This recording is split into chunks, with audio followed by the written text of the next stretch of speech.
14h-16h, Brigitte Lahaie, Sud Radio.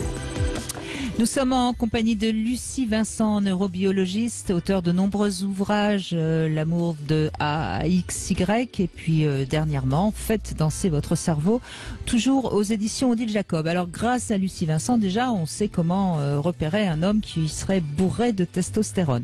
Mais là où Lucie Vincent a raison, c'est que c'est pas forcément ce qu'on recherche. Ce qu'on recherche, c'est un bon amant. Et c'est Marjolaine qui va donner son avis. Bonjour Marjolaine. Bonjour Brigitte, bonjour Lucie, enchantée d'être avec vous, surtout sur ce sujet.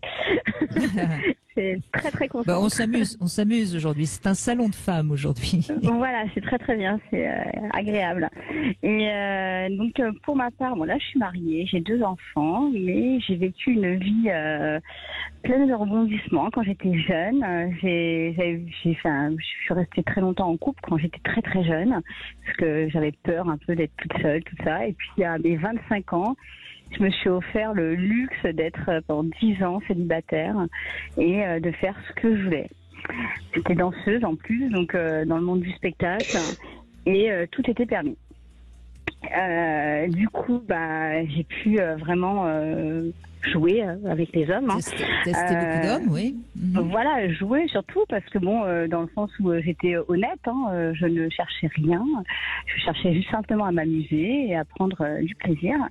Et c'était très égoïste, évidemment, parce que c'était surtout pour moi et surtout pour pas mettre d'autres choses dans la tête. J'avais déjà beaucoup de travail de mon côté et je débordais d'énergie et du coup, voilà, je préférais ne rien promettre et tout donner.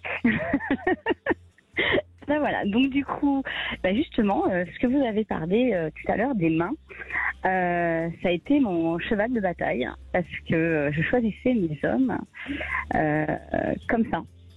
C'était à la taille des mains, à la finesse des mains, parce que j'étais très très étroite et je ne supportais pas des hommes avec des membres trop larges. Non. Fallait que je puisse faire le tour avec mes doigts.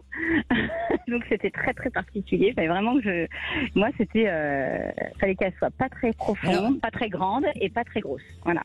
Et donc ça veut dire que les hommes, parce que là c'est intéressant, là c'est une expérience. Moi j'ai vraiment mis. Vécu. Moi c'est vécu. Moi c'est vécu. Et donc les hommes qui avaient des mains pas trop grandes, pas des grosses paloches, et puis avec des doigts pas trop épais, avaient plutôt des membres, des pénis avec un diamètre assez fin, c'est ça ? Voilà, en fait, vraiment la taille de la main, il fallait que ce soit 2-3 cm de plus que moi maximum, sinon c'était trop long. Et il fallait qu'elle soit relativement fine, donc par rapport aux bagues, aux alliances, il fallait pas dépasser le 52, 53. Après, c'était trop pour moi. Donc vraiment, je le savais, rien qu'en regardant les mains, si ça allait être un bon amant pour moi. Pas pour les autres. Oui, pour bien Donc sûr. moi, je choisissais que pour moi. Après, j'ai eu des surprises quand même. Des très très bonnes surprises sans regarder ça, parce que quand on est très très amoureuse, on développe très très en appétit, on va dire. On développe d'autres choses qui font que tout peut marcher. Mais quand c'est pour un soir et qu'on n'a pas envie de se prendre la tête, on ne sait jamais s'il est bien ou pas bien, on ne sait pas s'il va être bon au lit ou pas. Au moins, on sait que nous, on saura se faire plaisir.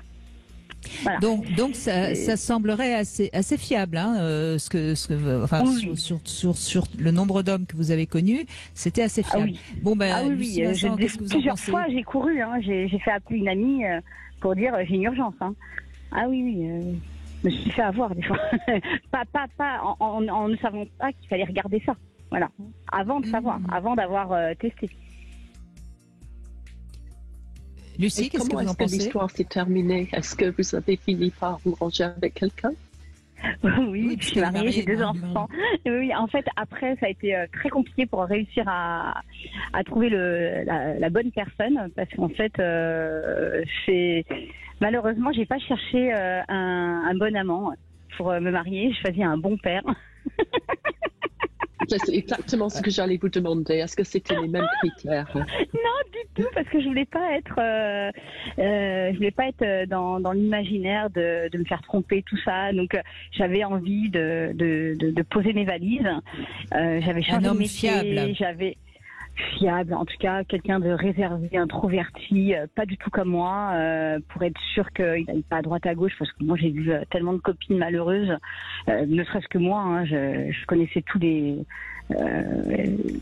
j'étais souvent avec des hommes mariés, tout ça, même si j'ai pas fait de mal, parce que je prends mes précautions et tout, mais je sais très bien qu'il y en a plein qui prennent pas. C'est toujours moi qui dis qu'il faut mettre un préservatif. C'est jamais l'homme qui propose de mettre un préservatif. Donc, je sais très bien toutes les maladies qu'on peut avoir après, et puis toutes mes copines qui se sont chopées de papillomavirus derrière, parce que bah voilà, on sait très bien comment ça se passe. Et même si on le sait, même si c'est le meilleur ami, ben, on le dit pas. C'est impossible de dire ça. C'est quelque chose de complètement privé, c'est complètement... Donc voilà. Et donc, si je comprends bien, Marjolaine, votre mari, vous l'avez choisi sur des critères très de caractère, de caractère, là, en l'occurrence.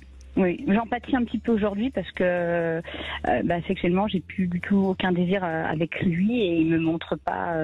Je sais qu'il a envie, mais il ne montre pas. Il a pas de. Et quand on a eu 2 enfants, que c'est passé par les voies naturelles, qu'il y a eu des déchirements, moi ça a déchiré mon clitoris. Alors là, ça m'a anéanti ça. 2 fois en plus, ces 2 passages ont fait ça. J'arrive toute seule à me faire du bien, mais lui pas du tout. Il est trop. Il n'est pas assez, justement, c'est pas un bon amant. Il pourrait pas aller voir ailleurs. Non, mais c'est triste, c'est quand même triste ce que vous êtes en train de me raconter. Non, en fait, c'est pas triste. Après, voilà, je sais que c'est un très bon père pour les enfants. Donc même si jamais on devait divorcer ou quoi que ce soit, je sais qu'il y aurait aucun problème. Voilà. Donc après, il y a d'autres choses qui sont bien. C'est pas quelqu'un qui va abandonner ses enfants, qui va, voilà, c'est, donc j'espère. Non, mais Marjolaine, oui, ça c'est clair. Sur le plan anatomique, peut-être que ça vaudrait le coup quand même de vous faire examiner par quelqu'un qui, alors faut pas aller voir n'importe qui, mais quelqu'un qui fait de la chirurgie réparatrice, parce que il y a peut-être quelque chose à faire quand même. Mais non, en fait, toute seule, j'arrive à savoir que ça va à peu près. Mais c'est ce manque de désir qui fait que j'ai une sécheresse. Ah oui, mais là, j'ai plus c'est un manque. Ça vient peut-être tout simplement de la relation. Oui, tout à fait. Ah non, mais là, je suis consciente de ça.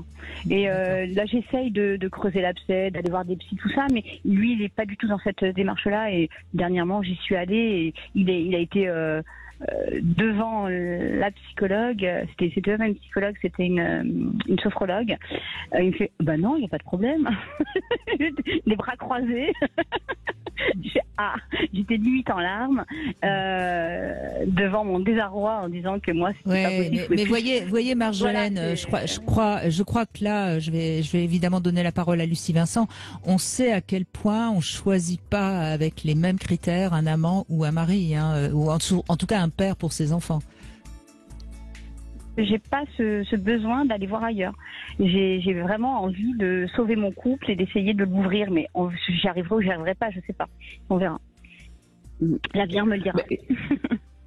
C'est absolument vrai, Brigitte, ce que vous dites, au point où il y a beaucoup de données qui nous disent que les femmes n'ont pas les mêmes critères de sélection pour un homme au cours du cycle menstruel. Parce que avant la pente de l'ovule, on est en train de chercher un père pour les enfants. Ouais. Une fois que cette période est passée, on est en train de chercher un amant pour le plaisir. Et il y a énormément de papiers sur la fonction de l'orgasme chez la femme. Personne n'arrive à donner une explication formelle, mais voilà pourquoi les femmes jouissent. Parce que évidemment, ça n'a pas de fonction physiologique évidente. On peut concevoir un enfant sans jouir, mais c'est vraiment quelque chose qui sert pour le plaisir. Et au cours du cycle, donc, on n'a pas les mêmes critères. Ce qui montre quelque part que les femmes sont faites pour faire beaucoup l'amour avec des partenaires différents aussi. Oui, c'est vrai.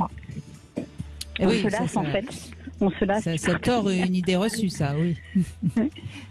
Bah écoutez, en tout cas, merci Marjolaine, parce que vous aussi, vous nous avez donné quand même une précision. La taille des mains, la taille des doigts, c'est quand même pas complètement inutile de regarder ça. Ça donne Non, surtout pour se faire renseignement. plaisir. Après, je pense que faut pas voir que ça, mais voilà. En tout cas, quand c'est vraiment pour une relation extra-conjugale, autant se faire vraiment plaisir et avoir le bon, voilà, la bonne monture. Mais j'ajouterais sur les mains des hommes, mais on pourrait dire la même chose sur les mains des femmes.